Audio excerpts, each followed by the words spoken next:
На тот момент я очень серьезно заболела бронхитом. Обычно, когда я болела бронхитом, мне всегда прокапывали капельницы, не обходилось, без антибиотиков. Я использовала все ингаляторы. Когда я заболела в апреле месяце прошлого года, и Татьяна мне дала этот прибор. Бронхит – самое распространенное пульмонологическое заболевание. Пульмонология – раздел медицины, основная специализация которого – симптоматика заболеваний органов дыхания, диагностика и лечение. Согласно статистике, на данный момент, каждый 20-й взрослый житель Земли имеет диагноз острый бронхит, или страдает от него без подтвержденного диагноза. А болеет бронхитом в течение года примерно каждый 15-й ребенок. При этом очень часто назначаемые для борьбы с бронхитом антибиотики являются неэффективными, а порой и нецелесообразными, усугубляя течение болезни. Заболевания дыхательных путей, к которым относится и бронхит, преследуют человечество тысячелетиями, и отступать не собираются. Заболевания органов дыхания нам кажутся уже привычными и вообще не страшными. Иногда слышу такие фразы: «обычный бронхит, сам пройдет». Ну подумаешь, бронхит, не первый раз. Бронхит – это же естественное, практически неизбежное, совсем не опасное и легко и недорого излечимое заболевание, связанное со слабым иммунитетом и плохой экологией. Люди, так относящиеся к бронхиту и к своему здоровью, вероятно, не подозревают о возможных осложнениях, которые несут реальную угрозу здоровью. Бронхит – очень коварное заболевание, а заключается коварство бронхита в том, что он может трансформироваться в бронхиальную астму и пневмонию. Легко становится хроническим и принимает обструктивные формы. В то время как хроническая обструктивная болезнь легких, ХАВ-АБЛ, каждый год отнимает более 3 миллионов человеческих жизней, и динамика роста смертности пока сохраняется. А в тяжелых случаях, бронхит может стать причиной сепсиса.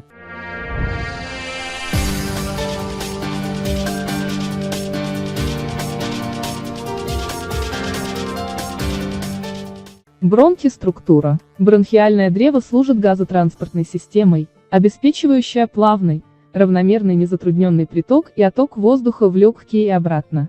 За время движения к легким, воздух очищается, нагревается и насыщается влагой, образуя для легких комфортный воздушный коктейль, если можно так выразиться. Многие знают, что бронхит бывает двух форм – острый и хронический бронхит. Острая форма бронхита. Воспалительный процесс начинается с носоглотки, миндалин и переходит на бронхи. Чаще всего острой форме бронхита подвержены дети. Бронхит при правильном и своевременном лечении проходит в течение 3-4 недель. Если же человек болеет острым бронхитом регулярно, то достаточно скоро бронхит приобретет хроническую форму. Ввиду того, что многие считают бронхит малоопасным и легко излечимым заболеванием, сетуя на антибиотики. Приведу возможные осложнения после бронхита. Общее осложнение после бронхита, чаще всего, это бронхопневмония, приступы удушья, увеличение правого желудочка сердца, что ведет к ослаблению сердечной мышцы, появляются боли в сердце. Также после бронхита наблюдаются обмороки, появляется одышка, развивается сердечная недостаточность. Возможно бронхоэктатическая болезнь. Приступы удушья провоцируют отек слизистой бронхов, что в свою очередь может привести к бронхиальной астме. Осложнения при хроническом бронхите, эмфизема легких, легочное сердце, кровохарканье, легочная недостаточность, диффузный пневмосклероз. Самым тяжелым осложнением считается дыхательная недостаточность. Нарушается дыхание и обмен веществ. При самых незначительных физических нагрузках появляется одышка, и сопровождается это все головными болями, спутанностью сознания, бессонницей, судорогами, анорексией, мышечными подергиваниями и повышенной потливостью.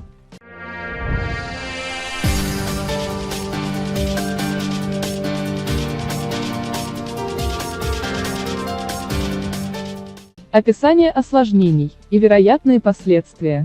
Легочная гипертензия. Легочная гипертензия появляется из-за недолеченного бронхита, развивается гипоксия и правожелудочковая недостаточность. Выражается быстрой утомляемостью, учащенным дыханием и длительными застойными хрипами. Обструкция бронхов. Обструкция бронхов формируется из гипертрофии мышц. Дистония. Появляется после прогрессирования основного начального заболевания. При обструкции бронхов появляется отечность, способствующая негативным изменениям слизистых оболочек. Может развиться очень опасный синдром сдавливания бронхов. Легочное сердце. Легочное сердце, патология проявляется только у взрослых. После неправильной терапии заболевания и медикаментозного лечения возникает сильная отдышка, а в лежачем положении больного отдышка становится более выраженной. Сопровождается постоянной головной болью и болью в области сердца. Эти негативные симптомы не удается снять даже медикаментами. А также утолщаются кончики пальцев и ногтевые пластины, повышается потливость.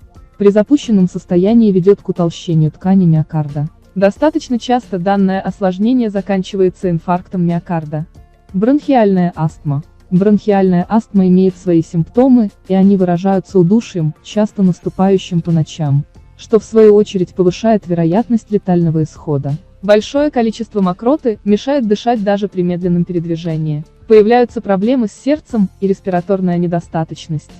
Также возможно развитие таких заболеваний, как пневмония, эмфизема легких, сердечная недостаточность и астматический синдром. Все эти перечисленные заболевания с большой вероятностью могут привести к летальному исходу. До недавнего времени Земфира достаточно часто болела бронхитом. Посмотрите, чем и как она противостоит этому коварному и опасному заболеванию. Дорогие друзья, я хочу рассказать о использовании наших приборов Life Expert и Life Balance. В нашей семье появились они чуть больше года назад, и хочу рассказать о своих результатах, которые я получила при использовании данных приборов. Первый раз я попробовала, у меня этих приборов в доме не было. Мой партнер Татьяна, она мне дала свой приборчик попробовать. На тот момент я очень серьезно заболела бронхитом. И обычно, когда я болела бронхитом, то есть я никогда не обходилась без антибиотиков, то есть это обязательно уколы антибиотиков. Мне всегда прокапывали капельницы. Я использовала все ингаляторы, которые там прописывал доктор, сальбутамолы, там, я не знаю, ингаляции я делала. Вот. И, соответственно, очень трудно выходила из состояния, когда я заболела бронхитом, и очень долго лечилась. Обычно уходила у меня на это 2-3 недели.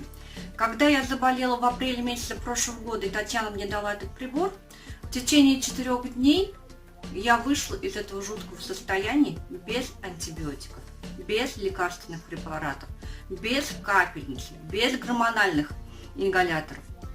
Очень быстро и четко. То есть в этот момент поняла, что данные приборы должны обязательно появиться в моем доме, и в мае месяце мы их получили. Конечно, было не без трудностей. В июле месяце были обострения серьезные по бронхиту, но как бы мы справились. Причем второй раз, когда я заболела в июле месяце, то в течение 3 дней я выздоровела. То есть мне не потребовалось 2-3 недели лежать на больничном дома, не поднимая головы с подушки, и я очень быстро выздоровела. Спасибо этим технологиям, спасибо нашей компании за то, что они подарили нам здоровье.